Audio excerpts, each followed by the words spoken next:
نحمدہ و نصلی علی رسولہ الکریم اما بعد فاعوذ باللہ من الشیطان الرجیم بسم اللہ الرحمن الرحیم۔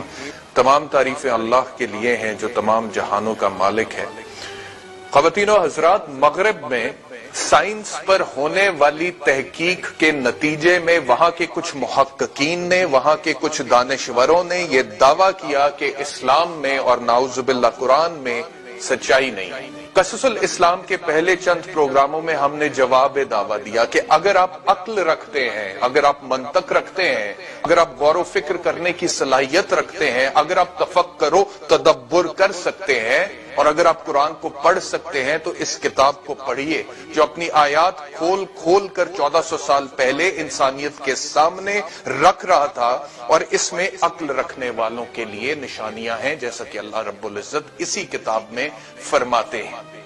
تو اگر آپ اس کو پڑھ سکتے ہیں، اس کو پڑھیے، اور پھر آپ یہ نہیں کہہ سکیں گے کہ قرآن میں نعوذ باللہ یا اسلام میں سچائی نہیں ہے، because you will not have a choice. And why I say that you will not have a choice? Because جب آپ کی سائنس نے اتنی ترقی نہیں کی تھی،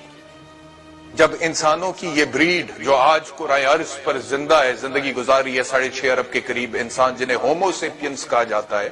ہومو سیپینس نے اتنی ترقی نہیں کی تھی، جب آپ کی سائنس نے اتنی ترقی نہیں کی تھی، جب انسان نے خلاؤں کو مسخر نہیں کیا تھا، جب انڈسٹریل ریولوشن نہیں آیا تھا، جب ٹیلیسکوپس نہیں تھی، جب مائکروسکوپس نہیں تھے، جب ماڈرن ڈے کوزمولوجی نہیں تھی، جب ماڈرن ڈے اوشنوگرافی نہیں تھی، modern day geology, modern day biology نہیں تھی، جب کمپیوٹر نہیں تھا، جب انٹرنیٹ نہیں تھا، جب جدید سائنس نہیں تھی، جب نیشنل جیوگرافک نہیں تھا، جب ڈسکوری نہیں تھا،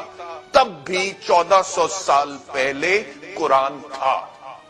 اور قرآن بار بار خدا کی قدرت کی طرف اشارہ کر رہا تھا، کائنات کے آغاز، اس کی ابتدا کو کھول کھول کر بیان کر رہا تھا، اس کے انجام کا بھی ذکر کیا جو ابھی تک ہماری نظروں سے نہیں گزرا، لیکن آج کی سائنس نے، جیسا کہ ہم نے اپنے جواب دعویٰ میں قصص الاسلام کے پہلے چند پروگراموں میں آپ کے سامنے عرض کیا کہ آج کی سائنس نے ثابت کیا کہ قرآن نے جس طرح سے کائنات کی ابتدا کو بیان کیا، ٹھیک اسی طرح سائنس بھی کہتی ہے کہ ایسے ہی کائنات کا آغاز ہوا۔ ایک عقلی دلیل جو میں ان تمام لوگوں کے سامنے رکھوں گا جو قرآن کی سچائی پر یا اسلام کی سچائی پر سوال اٹھاتے ہیں کہ جب تم خدا کی مخلوق ہو کر اتنی ترقی کر سکتے ہو، یہ تمام ترقی جس کا ذکر ابھی میں نے آپ کی خدمت میں کیا، جب تم خلاؤں کو مسخر کر سکتے ہو، جب تم لوہے کو ہوا میں اڑا سکتے ہو، جب تم مہینوں سالوں کے سفر کو گھنٹوں میں بدل سکتے ہو، جب تم سمندروں کی تہہ میں جا کر وہاں پر کیا چھپا ہوا ہے وہ انسانیت کے سامنے لا سکتے ہو، جب تم پہاڑوں کے اندر آتش فشاں کیسے بنتے ہیں یہ بتا سکتے ہو، جب تم الٹرا ساؤنڈ کے ذریعے ماں کے پیٹ میں پیدا ہونے والے بچے کی مختلف سٹیجز کے بارے میں بتا سکتے ہو، تو وہ خالق جس نے تمہیں بنایا ہے، جس نے تمہیں کریٹ کیا ہے، تم اس کی تخلیق پر سوال اٹھاتے ہو۔ جب تم ورچوئل ریالٹی بنا سکتے ہو، آج تو ورچوئل ریالٹی ایک بہت بڑا فینومینا ہے، تو اس کی کریٹ کی ہوئی ریالٹی پر سوال کرتے ہو۔ بہرحال یہ تو میری ایک اپنی عقلی دلیل تھی بطور مسلمان، کیونکہ بطور مسلمان میرا یہ ایمان ہے، میرا تو ایمان کا تقاضا ہے کہ قرآن میں جو کچھ لکھا ہے اس پر میں یقین کروں، اور ہر مسلمان کی یہ ذمہ داری ہے۔ لیکن بطور مسلمان خواتین و حضرات، ہماری ایک اور ذمہ داری ہے کہ جتنا بھی پروپیگنڈا اسلام کے خلاف مغرب یا کسی بھی اور جگہ سے ہوتا ہے جہاں پر اسلام کو ایک غیر منطقی مذہب کہہ کر پکارا جاتا ہے اور ثابت کرنے کی کوشش کی جاتی ہے، اسلام کے خلاف جتنی بھی تنقید ہوتی ہے، اس کا بھی جواب دینا، ان دعووں کا جواب دینا بھی مسلمانوں کی ذمہ داری ہے، اور اس کے اوپر ہمیں کام کرنا چاہیے۔ لہٰذا اسی وجہ سے قصص الاسلام میں ہم نے اس کاوش کے ذریعے سے اس تمام تر پروپیگنڈے کا، ان تمام تر دعووں کا جواب دینے کا فیصلہ کیا۔ اچھا، اب قرآن کی کچھ آیات تو آج کی ماڈرن ڈے سائنس نے ثابت کی، لیکن کچھ آیات ماڈرن ڈے سائنس کو حال تک سمجھ میں نہیں آ رہی تھی۔ قرآن کی کچھ آیات تھیں جو ان کی سمجھ سے بالا تر تھیں۔ ایک مثال میں آپ کو دیتا ہوں، سورۃ الحجر کی آیت نمبر 14 اور 15 میں اللہ رب العزت فرماتے ہیں کہ اگر ہم ان پر آسمان سے دروازہ کھول دیں پھر اس میں سے چڑھ جائیں، البتہ کہیں گے کہ ہماری نظر بندی کر دی گئی تھی بلکہ ہم پر جادو کیا گیا ہے۔ اللہ رب العزت قرآن کی ان دونوں آیات میں فرما رہے ہیں کہ اگر ہم ان پر آسمان سے کوئی ایک دروازہ کھول دیں اور پھر یہ اس میں سے چڑھ جائے تو یہ کہیں گے کہ ہماری نظر بندی کر دی گئی، یعنی کہ ہمیں اندھا کر دیا گیا، ہماری دیکھنے کی صلاحیت ہم سے چھین لی گئی، اور پھر یہ بھی کہیں گے کہ ہم پر جادو کر دیا گیا۔ تو یہ جو دو آیات تھی قرآن پاک کی، اس کے حوالے سے اکثر مغرب میں یہ بحث چھیڑی جاتی تھی کہ اس کا کیا مطلب ہے، آسمان میں سے ایک دروازہ کھول دیا جائے اور اس میں سے انسان گزر جائے، پھر وہ کہے گا کہ ہماری نظر بندی ہو گئی، ہمیں نظر نہیں آ رہا، ہم پر شاید جادو کر دیا گیا ہے۔ تو دے یوزڈ ٹو سے کہ ہمیں اس کی منطق سمجھ نہیں آتی، ہمیں اس کی سینس سمجھ نہیں آتی۔ اب میں آپ کی خدمت میں عرض کرتا ہوں کہ کیونکہ خلاؤں میں بہت سارے ایسٹروناٹس گئے اور وہاں پر جا کر ریسرچ کی، خلا میں جا کے زمین کی ٹیلیسکوپس کے ذریعے سے بہت ساری تصویریں اتاری گئیں اور پھر خلا پہ ریسرچ کی گئی، تو جتنے بھی یہ ایسٹروناٹس خلاؤں میں جاتے تھے، خلا میں اسپیس اسٹیشنز بنائے نا، امریکہ نے، رشیا نے، بڑے بڑے ملکوں نے خلا میں اسپیس اسٹیشنز بنائے، اور وہاں پر ایسٹروناٹس یعنی کہ خلا باز جب جاتے اور مہینوں کے حساب سے وہاں پر وقت گزارتے تھے، تو ہوتا یہ تھا کہ ایسٹروناٹس جب بھی ایک خاص مدت گزارنے کے بعد، چند مہینے گزارنے کے بعد واپس زمین پر آتے تھے، تو ہوتا یہ تھا کہ خلا باز جب بھی کچھ مدت گزارنے کے بعد، چند مہینے گزارنے کے بعد خلا میں واپس زمین پر جب آتے تھے تو ایک حد تک بینائی سے محروم ہو جاتے تھے، ان کی نظر کمزور ہو جاتی تھی۔ تو پہلے تو یہ سمجھا جاتا رہا کہ یہ ایک نیچرل فینومینا ہے، جس طرح کسی بھی انسان کی نظر کمزور ہو جاتی ہے، زمین پر وقت گزارنے کے باوجود ہوتی ہے نا نظر کمزور، اینکیں لگتی ہیں لوگوں کو، کچھ لوگ اندھے بھی ہو جاتے ہیں اور مکمل طور پر بینائی سے محروم ہو جاتے ہیں، لہٰذا اس چیز کو آئیڈینٹیفائی نہیں کر سکی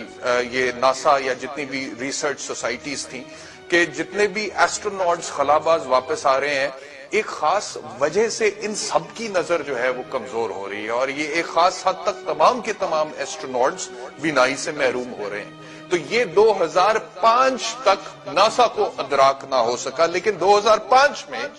جان فلپس کے نام سے ایک خلا باز، ایک ایسٹروناٹ، جب 6 مہینے خلا میں گزارنے کے بعد واپس زمین پر آیا اور اس کے اوپر بھی ریسرچ کی گئی اور اس کے بعد پھر تمام کیسز پر ریسرچ کی گئی، تو ناسا اس نتیجے پر پہنچا کہ جب بھی کوئی انسان زمین سے خلا میں جاتا ہے اور وہاں پر ایک مدت گزارتا ہے اور اس کے بعد واپس آتا ہے تو ایک حد تک وہ بینائی سے محروم ہو جاتا ہے، اور اس کی وجہ یہ ہے کہ خلا میں وقت گزارنے سے جو آنکھ کی آپٹک نرو ہے، آنکھ یہ جو ہماری آنکھ ہے، اس میں جو ہمارا لینز ہے اس کے پیچھے ایک آپٹک نرو ہوتی ہے، اور آپٹک نرو کیا ہوتی ہے؟ آپٹک نرو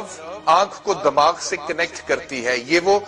رگ ہے جو آنکھ اور دماغ کے درمیان ایک رابطہ قائم کرتی ہے، کیونکہ جو کچھ بھی ہم اپنی آنکھوں سے دیکھتے ہیں ہمارا دماغ ہمیں بتاتا ہے کہ یہ ہم کیا دیکھ رہے ہیں، آنکھ سے ہم دیکھ رہے ہیں اور آنکھ کے ذریعے میسج جا رہا ہے، پیغام جا رہا ہے آپٹک نرو کے ذریعے سے دماغ کو، اور پھر ہمارا دماغ ہمیں بتاتا ہے کہ ہم کیا دیکھ رہے ہیں۔ اس وقت میں کیمرے کو دیکھ رہا ہوں، یہ میری آنکھ کیمرے کو دیکھ رہی ہے، لیکن میری آنکھ کے ذریعے سے میری آپٹک نرو تک یہ میسج جا رہا ہے، اور آپٹک نرو سے یہ میسج میرے دماغ کو منتقل ہو رہا ہے، اور میرا دماغ مجھے یہ ادراک دے رہا ہے کہ اس وقت میں کیمرے کی طرف دیکھ کر آپ سب سے مخاطب ہوں۔ تو جتنے بھی ایسٹروناٹس اور خلا باز جب خلاؤں میں وقت گزارنے کے بعد واپس زمین پر آتے تھے تو ان کی آپٹک نرو